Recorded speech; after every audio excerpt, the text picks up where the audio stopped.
The film you are about to see represents a significant breakthrough in the advancing science of the motion picture. You are about to witness history in the making.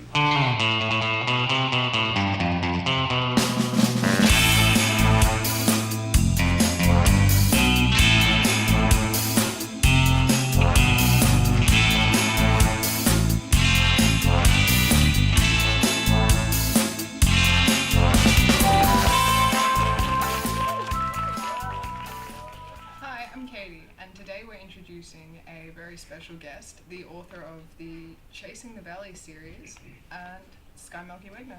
Hi, thanks for having me. No worries. One thing people wanted to know was, how did you get your start in the world of publishing? I was extremely fortunate in that I always knew I wanted to be a writer. I was one of those kids who was a massive bookworm. I was always wrapped up in all these fantasy worlds when I went home from school, reading all these adventures. And when I went to university, I did a double degree in arts law. And unfortunately, as fascinating as law is, it can be a little bit dry sometimes when you're stuck under 400 pages of legislation. And I really needed a creative outlet, so I started writing my own fantasy stories on the side, and some of those developed into full manuscripts. And I was extremely lucky that I managed to land a literary agent who represented me and sold my manuscript to Random House. Do you have any favourite books as a child? I was a massive Harry Potter nerd as a child. I was quite devastated when I turned 11 and didn't receive a Hogwarts letter. Can you tell us a bit about your creative process? My creative process, essentially, I generally write in the mornings. What I do is I give myself a self-imposed deadline to finish a manuscript. So right now I'm working on a manuscript which I'm trying to finish by the end of next week. So I'm saying 4,000 words a day. And then that's kind of like my homework every day that I have to finish, no matter what. And if I don't, then I consider myself to have failed and I push myself the next day. So I'm quite strict with myself. I do treat it as though I have sometimes I do have contractual deadlines with publisher.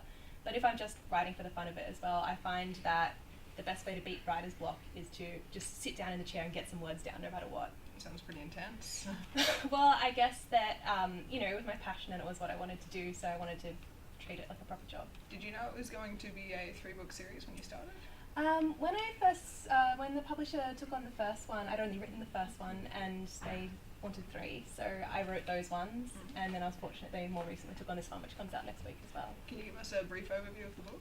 Well, the Chasing the Valley series is about a gang of teenage refugees who are on the run in this land of terrifying magic, being pursued by their tyrannical king's hunters through the wilderness, so lots of action and explosions, betrayal, friendship, danger, magic, that sort of thing. Oh, yeah.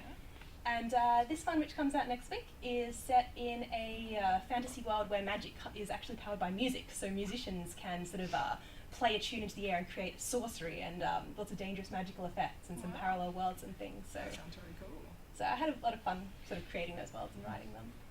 Do you have any advice for any authors who want to get books published in the future? I would say that the main thing to do is just work on honing your craft. I have so many manuscripts that I never even sent to an agent or publisher because I finished them and I looked at them and said, you know what, I'm going to count this one as practice. I'm going to write this one off as practice. Sometimes the most important thing is just to have the attitude that maybe not everything is, especially when you're still learning, not everything has to be put out there for the public right away. And taking that time to practice and to write multiple manuscripts and to hone your craft and to learn from your mistakes and to learn from constructive criticism is really crucial. And I really value a lot of the criticism I was given early on, some of the feedback my editor gave me, and just taking that on board and using it to improve my next work. So hopefully that one was good enough. That sounds really good. Is there any other books in the works apart from obviously your new one's just coming out? Well, this one's coming out next week. I'm not entirely sure what's next. I'm actually having discussions at the moment. Oh, yeah? To see what happens. Wow. So just focusing on getting this one out into the world for now, and then we'll see what happens. Is there anything you want to say to the fans of the book series before we finish?